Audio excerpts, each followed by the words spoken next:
পুরো এপিসোড দেখতে জি5 অ্যাপ এখনই ডাউনলোড করুন।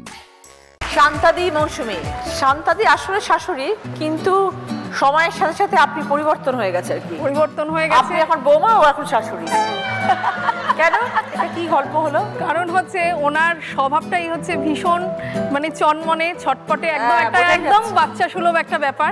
মানে আমার 12 বছরের মেয়ে আর উনি হয়তো একেবারে সমানে সমানে দুজনের স্বভাবে, দুজনের সারাদিনের খুনসুটি, একটা ফোন দুজনে ব্যবহার করে, সেটা নিয়েও যখন ওর দেখতে হয় তখনই ওনার দেখতে হয়, মানে সারাক্ষণ এইসব চলছে। তারপর তো আছে নিজের খেয়ালে নিজে সকাল থেকে উঠে আগে ফোনটাকে নিয়ে ঘাঁটতে থাকে, আর সেই সাথে রান্না চলে, এদিকে ফোনও ঘাঁটা চলে। কি দেখেন আপনি ফোনে? আমি ফেসবুক দেখি, ইউটিউব দেখি।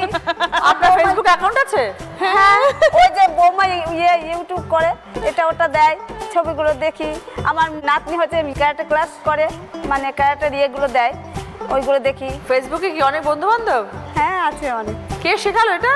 নাতনি আর আমি দুজনেই শিখিয়েছি। আবার হোয়াটসঅ্যাপে স্ট্যাটাসটা দেখে। আবার হোয়াটসঅ্যাপে স্ট্যাটাসও আছে?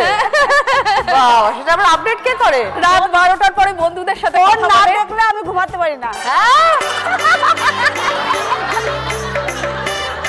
আমরা তো বাচ্চাদেরকে বলি ফোন দেখাবেন না, এবার আপনাকে বলতে হবে ফোন দেখো না। কি করবো, সারাদিনে সময় পাই না। দুপুরবেলা রাত্রিবেলা ঘুমানোর সময় তখন একটু দেখবো, দেখে তারপর আমি ঘুমাবো। মানে অভ্যেস হয়ে গেছে। হ্যাঁ, অভ্যেস হয়ে গেছে। বৌমাকে পেলেন কিভাবে? আমার ভাসুর যাটা ননদ টন্য সবাই গেছিলাম, গিয়ে দেখে নিয়ে এসেছি। আচ্ছা, পছন্দ হয়েছে। কি দেখে পছন্দ? ওদের ব্যবহারে, আর ছোটখাটো বেশ দেখতে বেশ সুন্দর ছিল। ওদের পরিবারটাও ভালো লাগলো, ওকেও দেখতে ভালো লাগলো। আমার পছন্দ হয়ে গেল, আমি নিয়ে চলে আসলাম। আমার মেয়ে নেই ঘরে, আমার মেয়ে বলে আমি নিয়ে চলে এসেছি। কেমন মনে হলো যাকে পছন্দ করে নিয়ে এলেন? কেমন বৌমা তৈরি হলো এতগুলো বছর? খুব ভালো, খুব ভালো, মাই ডিয়ার। আপনার কথা শুনে চলে? হ্যাঁ, সব সময়। আপনি যা বলেন তাই করে, না উল্টো হয়ে গেছে এখন? না না না, উল্টো না। আমি যেটা বলি সেটাই মাকে করতে হয়। কোনো কিছু করতে চাইলে সে আমার পারমিশন লাগে, তুই এটা বলে দে, তাহলে ওটা করবো। কোথায় রান্না কে শেখালো? আপনি শিখিয়েছেন? রান্না মাই শিখিয়েছে। আমি সমস্তটা এখানে এসেই মার কাছ থেকে শেখা। আরও একটা যেটা বিশেষ ব্যাপার, মা খুব ভালো গান করে। আর তার থেকেও যেটা ভালো সেটা হচ্ছে যে মা এত সহজে সবাইকে আপন করে নেয় যে আমার রিলেটিভরা পর্যন্ত, মানে মাকে সবাই আমার বাড়িতে আসতে চায়। মানে আমার বাপের বাড়ির লোকেরাও তারা আমার শ্বশুর বাড়িতে আসতে চায় শুধুমাত্র মার আতিথেয়তার কারণে। মানে সবাই এত ভালোবাসে আর খুব সহজে সবাইকে আপন করে নেয়। মানে এটা হচ্ছে সব থেকে বড় গুণ ওনার। খুব অল্পেতে সবার সাথে মিশে যায়, ভীষণ বন্ধুত্ব সুলভ আচরণ। এই কিছুক্ষণের মধ্যে সবার সাথে একটা মানে ভীষণ আলাপচারিতা হয়ে গেছে, সবার সাথে বন্ধুত্ব হয়ে গেছে, সবার ফোন নাম্বার কালেক্ট হয়ে গেছে। তো এই নিয়েই আছি, দুষ্টু মিষ্টি সম্পর্ক আমাদের। আমি এখন ধীরে ধীরে শাশুড়ি মা হয়ে উঠেছি।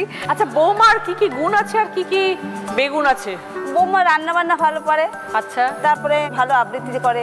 আর দোষ কি কি খুঁজে পেলেন? কোনো দোষ আমি পাই না ওর। এটা কি দিদি নাম্বার ওয়ানে মঞ্চে দাঁড়িয়ে বলছেন বলে? আমি দোষ খুঁজে পাই না, পাইনি। বাড়িতে গিয়ে আবার অন্য রূপ হয়ে যাবে? না না না না না, কোনো রূপ হবে না, পাল্টাবে না। আচ্ছা, মানে কোনো দোষ আমার খুঁজবে কি করে? আমার একটা দোষ খুঁজলে উনি দুখানা দোষ অলরেডি করে রাখেন।